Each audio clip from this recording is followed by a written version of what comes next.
Paz, amados. Estarei deixando para vocês essa reflexão para que vocês possam estar refletindo e Deus está buscando os verdadeiros adoradores que adorem em espírito e em verdade. Glória a Deus.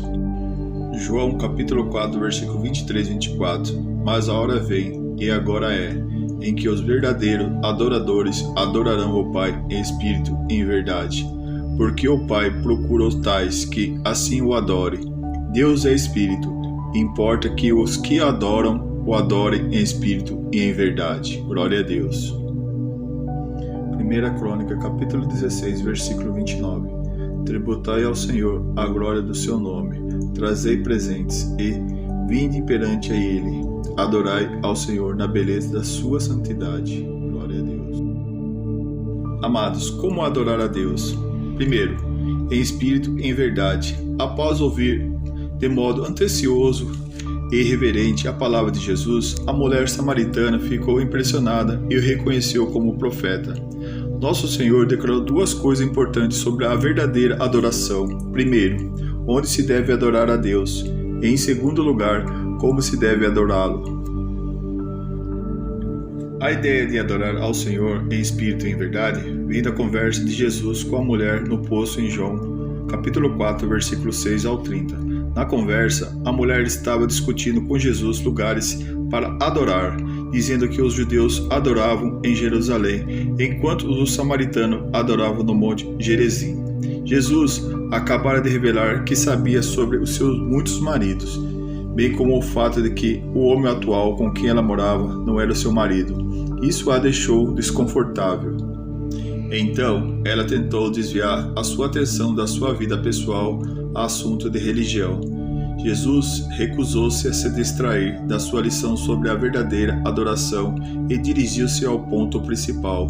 Mas vem a hora, e já chegou, em que os verdadeiros adoradores adorarão o Pai em espírito e em verdade, porque são esses que o Pai procuram para seus adoradores. João capítulo 4, versículo 23.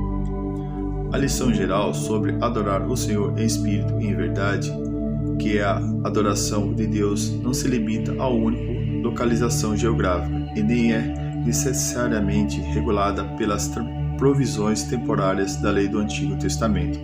Com a vinda de Cristo, a separação entre judeus e gentios já não era relevante, nem centralidade do tempo na adoração. Glória a Deus. Com a vinda de Cristo, todos os filhos de Deus ganharam acesso igual a Deus através dele. A adoração tornou-se uma questão de coração, não de ações externas, e passou a ser dirigida pela verdade em vez de cerimônia. Amados, onde adorar a Deus? Para a mulher samaritana, o lugar correto da adoração era o Monte de Samaria, mas para os judeus era Jerusalém. Entretanto, o nosso Senhor Jesus revelou claramente que chegaria um tempo em que o essencial da adoração não seria um lugar geográfico, pois os verdadeiros adoradores adorarão o Pai em espírito e em verdade, porque o Pai procura a tais que assim o adorem. Deus é espírito, importa que os que adorem em espírito e em verdade. Glória a Deus. À luz da vinda de Jesus como o Messias e o Salvador, os adoradores serão identificados, não por determinado santuário ou local, mas por seu culto ao Pai por meio do Filho. Com a vinda de Cristo, as distinções anteriores entre verdadeiros e falsos adoradores, baseados em localizações, desaparecerão.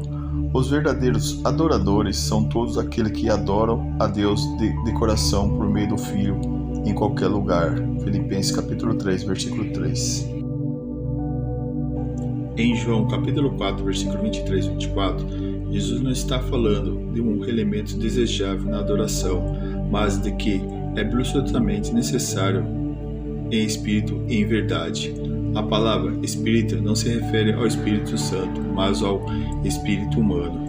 Jesus está dizendo que a pessoa deve adorar não simplesmente em conformidade externa a ritos e lugares religiosos, mas interiormente com atitude correta de coração. A referência à verdade diz respeito à adoração a Deus consistente com a Escritura revelada e centrada no Verbo que se fez carne, que com o último análise revelou o Pai. Glória a Deus.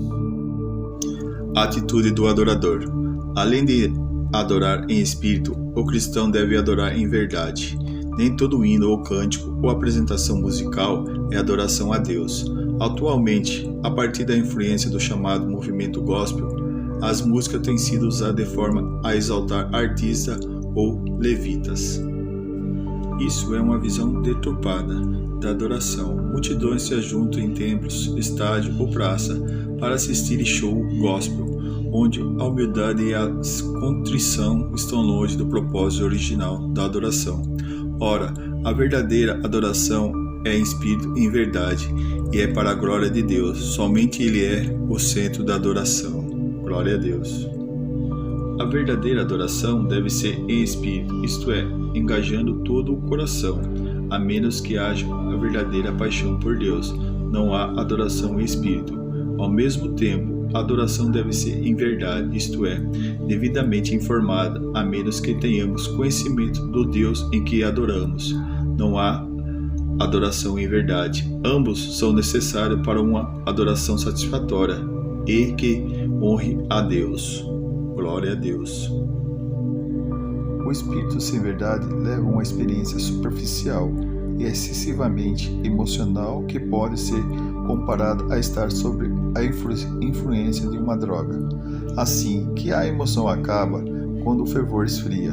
O mesmo acontece com a adoração. A verdade sem espírito pode resultar em um encontro seco e sem paixão que pode facilmente levar a uma forma de legalismo sem a alegria. A melhor combinação de ambos os aspectos da adoração resulta em uma alegre apreciação de Deus e que é bem informada pelas Escrituras. Amém. Quanto mais conhecemos Deus, mais apreciamos. Quanto mais o apreciamos, mais profundo é a nossa adoração. Quanto mais profunda a nossa adoração, mais Deus é glorificado. Naqueles dias, tanto os judeus quanto os samaritanos perderam o foco da verdadeira adoração. Davam mais importância ao lugar e à cerimônia que ao estado do coração dos adoradores.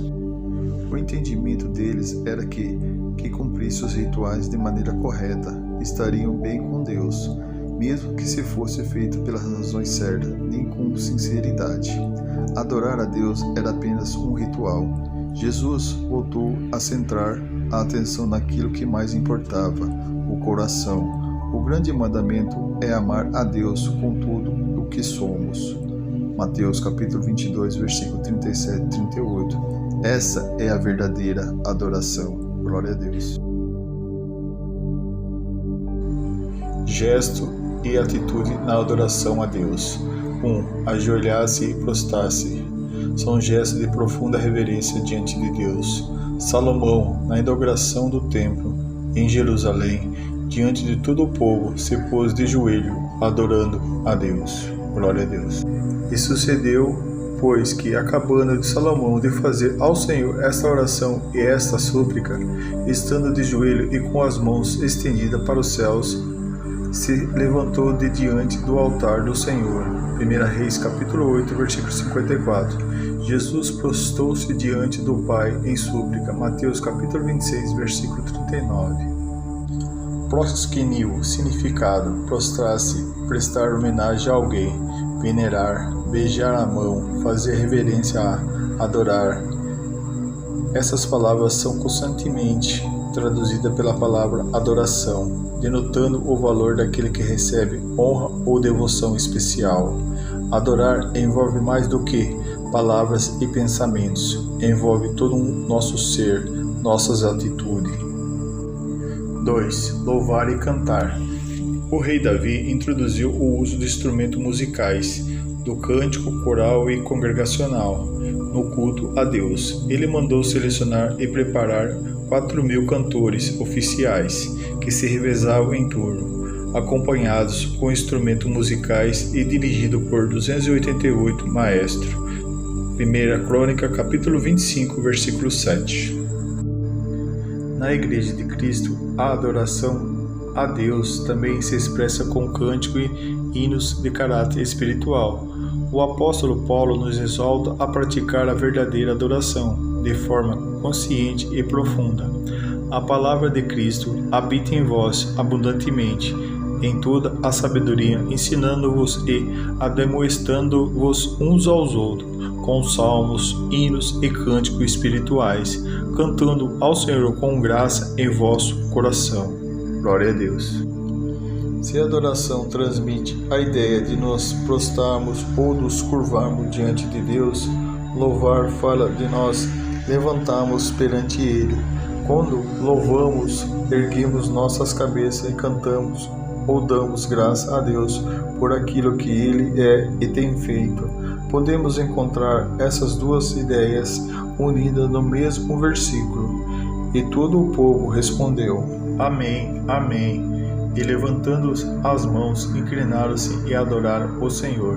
Com o rosto em terra, observe que eles louvaram e erguendo suas mãos e proclamaram o Amém. E adoraram, inclinando-se com o rosto em terra. Em 2 Crônica, capítulo 7, versículo 3, essas duas ideias estão apresentadas em ordem inversa. Os filhos de Israel se encurvaram com o rosto em terra sobre o pavimento e adoraram e louvaram o Senhor, porque é bom, porque a sua misericórdia dura para sempre. Glória a Deus.